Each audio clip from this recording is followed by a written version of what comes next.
Have you recently purchased a new or used vehicle, or perhaps you're researching for a new or used vehicle, but you're wondering how to set up and use all the technology that we find in a driver's information system and the infotainment screen? If so, you're at the right place. Hi folks, I'm Nathan with Two Guys in a Ride, and today I'm going to show you how to do just that. But before I do, take a moment to give us a like and hit that subscribe button down below. Let's get started. Today we're working with our friends at Maury's Minnetonka Ford in Minnetonka, Minnesota. Welcome to our how-to video on the 2021 Mustang Mach-e, and this is the all-wheel drive version with the extended battery.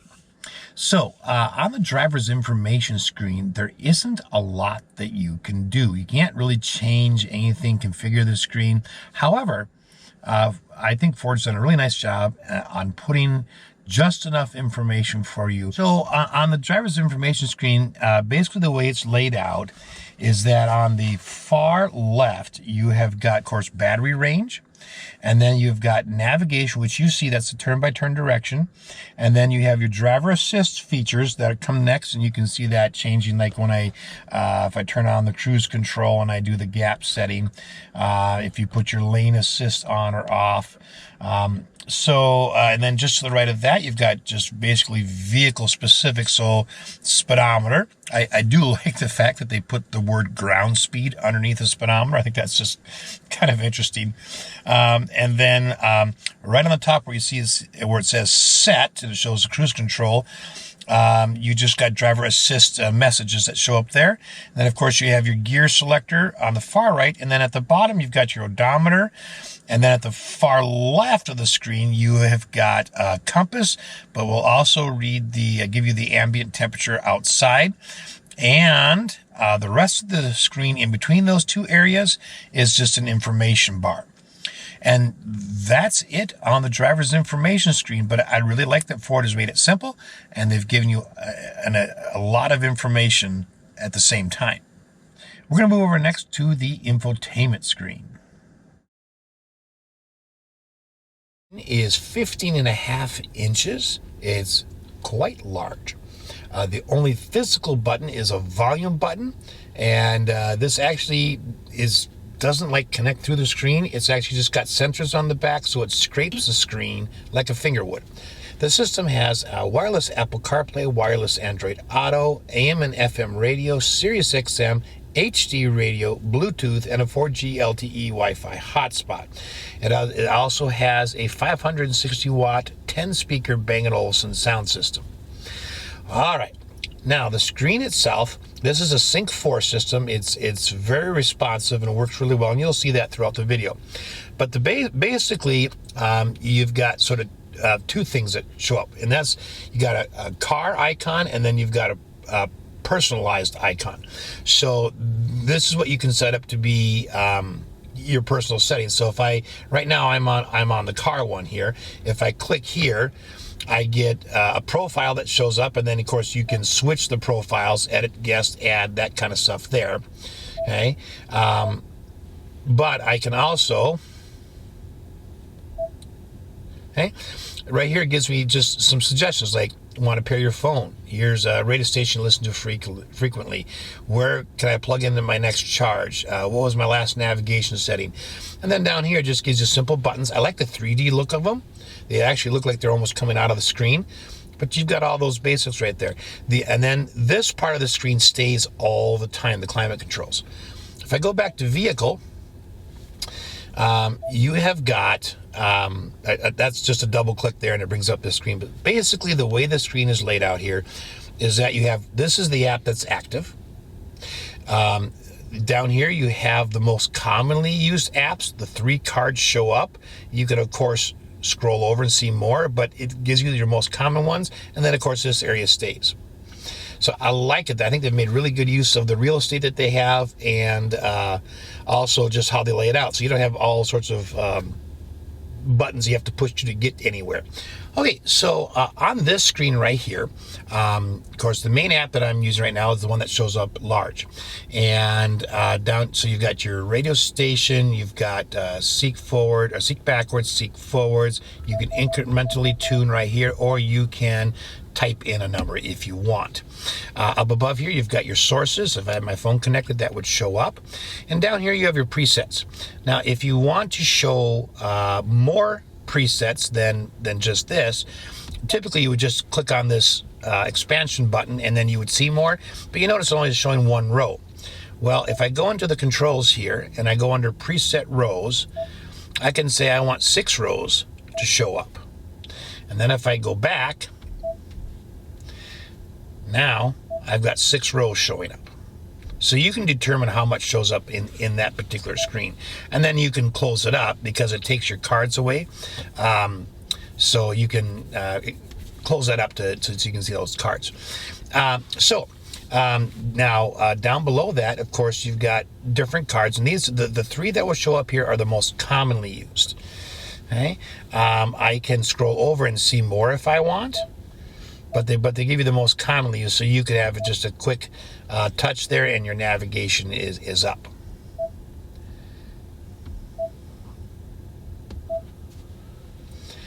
Okay, down below that, of course, is your climate. So on climate, you simply touch it, and then you can just raise or lower with your finger. You can use the plus and minus if you want, or you can use voice command. Increase temperature to 78 degrees.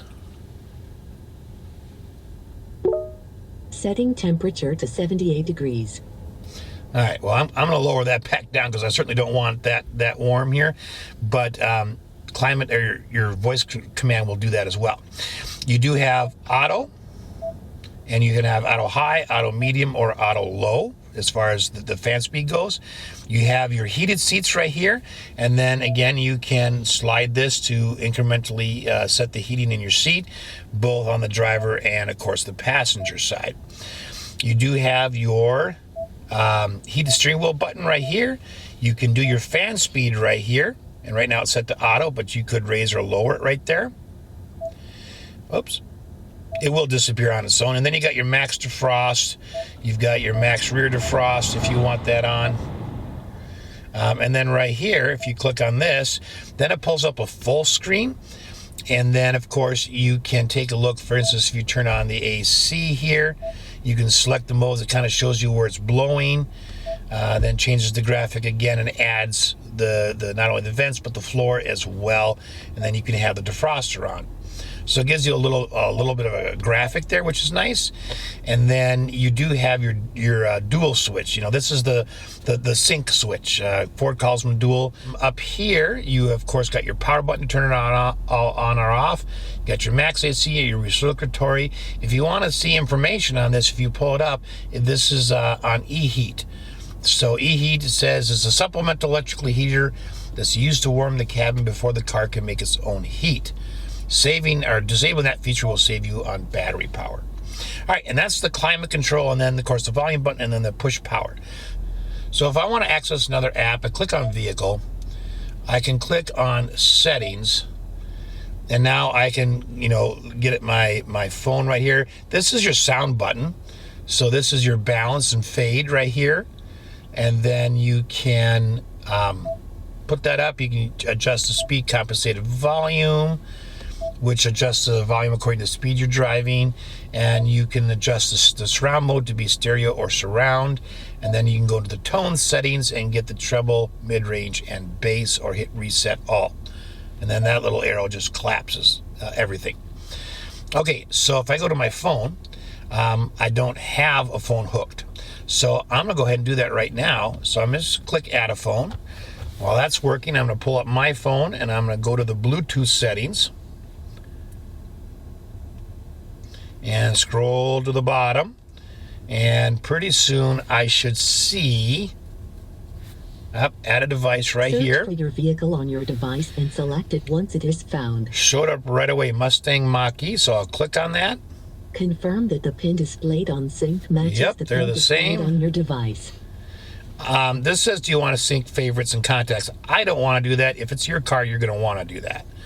For Okay. your safety, please stay alert to changing road conditions and use Sync's voice-activated features while your vehicle is in motion.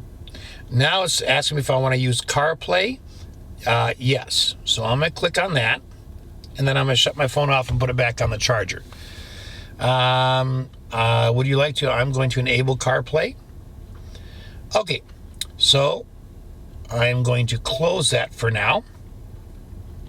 And so that's going to should open up. There we go. And so I have all my must be on like Pandora here. If I go over here, I can go right to my phone, and then I can see favorites, recents, contacts, keypad, and voicemail. And if I go right now, my app that's showing up for navigation is Waze, so I can use Waze. However, if I want to see all the apps that are on my phone, I click on here, and of course I've got Apple Maps in here, I've got Google Maps in there, so almost any type of navigation app is going to work. Now, the thing to remember is if you choose to use Apple CarPlay, it's not going to use the Bluetooth. Every time your phone rings stuff, it's going to go through Apple CarPlay. And that's just the way new systems are working. But if you've not used Apple CarPlay before or Android Auto, they're fantastic. They're like Bluetooth on steroids. I think you're gonna absolutely love it. So right now, you notice when I was kind of in this screen here, and if I press again, it goes to this. It kind of gives you like, here's my navigation, search, media, and then calendar. If I click on any one of these, it's going to go full screen and allow me to search my navigation, pick up things like I could click on anything there, and it would go right to it on the navigation map. Okay, so if I want my media, I just click on there, and there it is, which I think is really nice. I mean, they've basically taken your screen phone and put it up here. I absolutely love that. Okay, I'm going to go back here, and I'm going to go back to settings. All right, so down here, okay, we already had, we looked at radio, but this has some particular settings. This is where we set the number of preset rows that showed up. You can turn on or off the FM HD radio, and you can turn on or off radio text. We already talked about the phone thing, so we'll go to charge. And down here, you can show that it's 97% charged. You've got 205 miles of range left, and then you can schedule charging here, and then you can schedule the departure and the comfort. So this has to do with your climate settings. So down here, we got driver assistance, and this is the detail list for driver assistance. So this has got a lot of stuff. Adaptive cruise control. I can switch it between normal or intelligent or adaptive. Now, normal cruise control is like any car you've driven that just, it doesn't stop and go. It's cruise control, and if you leave it on and you don't put on the brake, it's going to hit the car in front of you. Adaptive cruise control will set a gap between you and your car, the car in front of you, and it will keep you at that distance. Intelligent cruise control reads the roadside speed limits. So if you go from a 55 to a 65, it will automatically bring you up to that speed. You can turn lane centering on or off. And again, you've got these little eye circles here. And if you click on any of them here, they'll tell you what it does. Speed limit assist. Okay, I can turn on a speed warning if I go over a certain speed. Lane keeping assist. Okay, here you've got a couple of things. You've got lane keeping mode, aid, and alert, and this will be sort of an on-off thing. So I want an aid and alert. I want just the aid or just the alert. Okay, lane keeping intensity. Okay, for the steering wheel, do I want it normal or high or low? Pre-collision assist. It'll give me my distance indication, auto emergency braking on or off, and evasive steering on or off. I would suggest leaving all those on, but you can turn them off if you want. Okay, we'll go up a little bit. Rear view camera delay. I happen to like that feature, and Ford's had that for quite a while, but if you turn that on and you're backing up and you put it back into drive, the rear camera will, the camera system, because this has a 360 camera, the camera system will stay on until you're at about 10 to 50 miles an hour, and then or 5 miles an hour, something like that, and then it shuts off. But just in case you want to check back there again, you can. All right, blind spot information system on or off, cross traffic alert on or off, reverse brake assist on or off, driver alert on or off. Okay, auto hold. On or off. Again, auto hold is when you are in drive and you put your foot on the brake. If auto hold is engaged and turned on, you can take your foot off the brake and the car will remain stopped until you press the accelerator. You got traction control on or off. So just lots and lots of settings. And again, there is an I next to everything if you need an explanation for it. Okay, I'm going to go down here a little bit more. I've got vehicle, and under vehicle, I've got a power down timer. I've got a rear occupant alert. If they'll, have me it just says, make sure to check the rear seats, gives you a little message. Easy entry exit, and that's always a nice feature. What that'll do is push your seat all the way backwards when you shut off the vehicle and you open the door to make it easier for you to get out. And when you get in, it'll also put the seat all the way backwards when you get in. It'll recognize your key fob, and you check your profile, click on your profile, and it will put your seat back where you had it. Okay, let's see. We've got several things on here. You got your alarm system, remote start setup. Okay, you can turn the climate control to auto. Seats and steering wheel also to auto because they're heated. So if it senses it's cold enough, it'll turn those on. And you can set the duration. Now the duration goes anywhere from as long as 15 minutes to as short as 5 minutes. Windows. You can remote close them if you want. You can turn those options on or off here from the key fob. Wipers here, you can have a courtesy wipe when you turn your headlights on. They are rain sensing, and if you put your car in reverse, it'll give you a courtesy wipe if you want that. And those are all just on and off buttons there. This is where you can set your power lift gate to be manual or automatic, or turn the hands free on where you just kick your foot underneath and it opens up. Lighting. Right? This is where you can turn on your auto high beams, your daytime running lights, and your welcome lighting.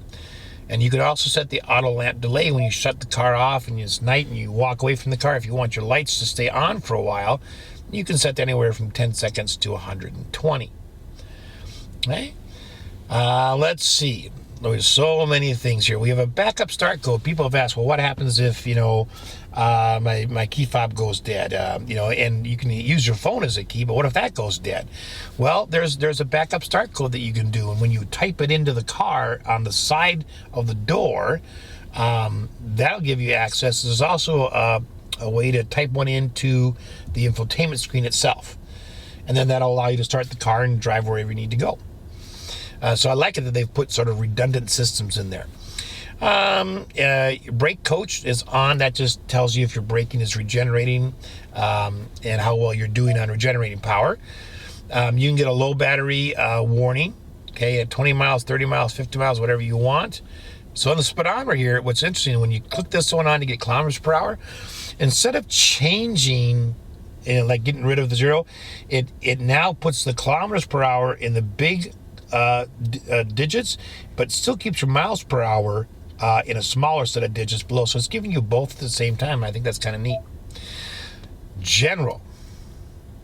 Okay, this is where you can set your temperature units, your measurement units, your tire pressure units. All right. If I go to display, I can have a calm screen. And then it looks like that because your climate is always on. And then to get back, you simply tap it again. And then I'm back to my full screen here. So I'm going to go back here. I'm going to go back to settings. And we were down here on display. Okay, you can change the brightness of the screen here. And I like that. It's probably more of a difference in brightness and dimness that I've seen on a car recently. So I like that. You can put the instrument cluster into a dark mode, a light mode. Oh, that's different. And then you can put it to auto. So that's the first time I've seen them put in something where the dashboard can brightness and dimness and the auto light mode is, they do that for there, but that's really neat. I like that. I kind of like the dark mode, but that's there. And then this the center display mode here can be on auto. This part here, this whole part here, light, or we can turn this one to dark as well. You want to take a look at your clock? There it is. That's where you set it. If you want to look at your Wi-Fi, all of your connections here, you can look at Bluetooth. You can look at the wireless connections, which we have on. You can look at the network name, the password, all that kind of stuff. We can look at the Wi-Fi networks. Coming up more, oh my gosh, we just have a few more here. So you got a vehicle hotspot, and this is where you set that up. Okay. You can do over-the-air automatic updates if you want. You can schedule them, and then you can get the details. Departure and comfort. Okay. Again, this will give you the schedule here, and you can edit it as to what time you're leaving and what temperature you want your car at. You can work with your voice control system right here. You look at the different commands. You can listen for a wake word. So let's turn that on for a minute, and let's say okay, I'm just going to say, okay, Ford, all right? When you turn that on, now you don't have to push your voice command. You just say, okay, Ford, and it comes on. Cancel. Ambient lighting. Now, we're going to go to this, and I'll show you how to adjust this here, but then I'm going to show you something else that's really cool about this car. All right, so right here, I can just go and I can change the ambient lighting just by clicking on the dot. Then by clicking and dragging on it, I can change the intensity of it. All right, now I'm going to show you something really kind of cool. If I go to controls here, because we're at the end of that list anyways, and I go to drive modes, and it's going to be hard to see, but if whatever mode I go into, changes the ambient light. So engage gives you one color, whisper gives you another, and unbridled gives you another color. That's typically, I think, red. But I think it's cool that they associated the drive modes with different ambient lighting. Okay, so we were here, and we were at ambient lighting, and that is the end of that list. So let's go back to controls. Again, we're under vehicle here. And we're just under control. So the first thing you have is drive modes. And then you just simple click. You do have the camera button right here, which I like. And then it does have the 360 surround view right here. And then you can change from that view to just a front view. And it shows you where the sensors are in that case. Okay. And I can go here and I get a little wider view. So it's showing me that whatever I'm close to, it has something a little bit closer to this side. Okay. So I like that. Now you can turn that parking assist part off, and then you get the different views with the cameras, but you don't get the sensors. I think you probably want to leave those on. But it's got a good picture. It's a good, clear picture. Okay, let's go back here. Click on the X. Okay, and this is your park assist. So you can turn it on or off, and then you use the key right here on the center console to activate. So if I push it, it's not going to want me, do I want to do a parallel park? Do I want to do a right angle backup? Or do I want to do an exit? And then I use turn signals to tell the car which side I'm going to park on. And then I can click the X to get out of that. All right, driver assistance. Okay, so basic controls here, I can get auto hold and traction control on or off. And then if I hit additional settings, we're going to go to the same spot we saw earlier where it's got all of these things here. Okay. And then, of course, you have a valet mode. And to do that, you have to enter a PIN. I'm not going to set that up, but it does limit some of the functions of the vehicle so someone doesn't go off hot rodding with your new car. Okay, so you do have an owner's manual, and all newer cars tend to have built-in digital owner's manual. So it's very interesting. you can pull up and you get usually a lot of information, and you can go through and look for that.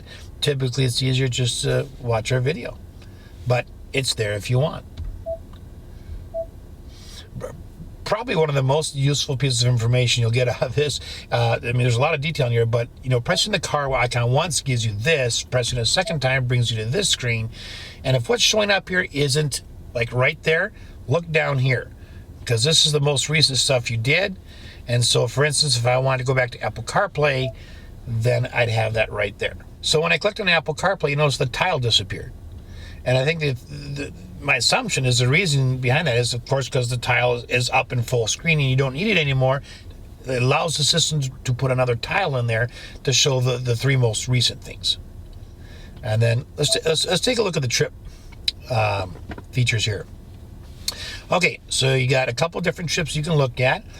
60% was used in climate, 0% on the route. Wow, we didn't go very far. 40% on accessories, and 0 on external from external temperature. If it was a really hot day, my guess is you'd see that climb up. How's my driving? I'm good. And then let's see. Let's take a look at tire pressure here. There you go. Nice big graphic. And again, I can shrink that up a little bit, and then these cards just become full menu. Probably the hardest thing to get used to on this screen is that there's no home button that brings you back and just shows you a list of every app, and they've done that on purpose. Again, good reason to set up your profile, because then you can, I believe you can set what's in this screen. If not, it certainly gives you a nice plethora of choices. So right there, I can go to phone, navigation, Bluetooth, Apple CarPlay, navigation. It's all just right there. So let's say I went to Apple CarPlay from this menu. See, everything disappears, right? So I guess if you wanted to have a home button, it's going to be this. Or if you're a guest, then this one.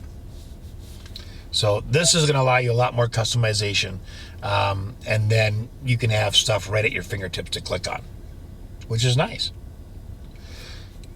Apple CarPlay will allow you to do navigation through your phone. But let's say you want to use, the vehicle system, because most everyone knows what their phone apps do. So I'm going to go back to the vehicle.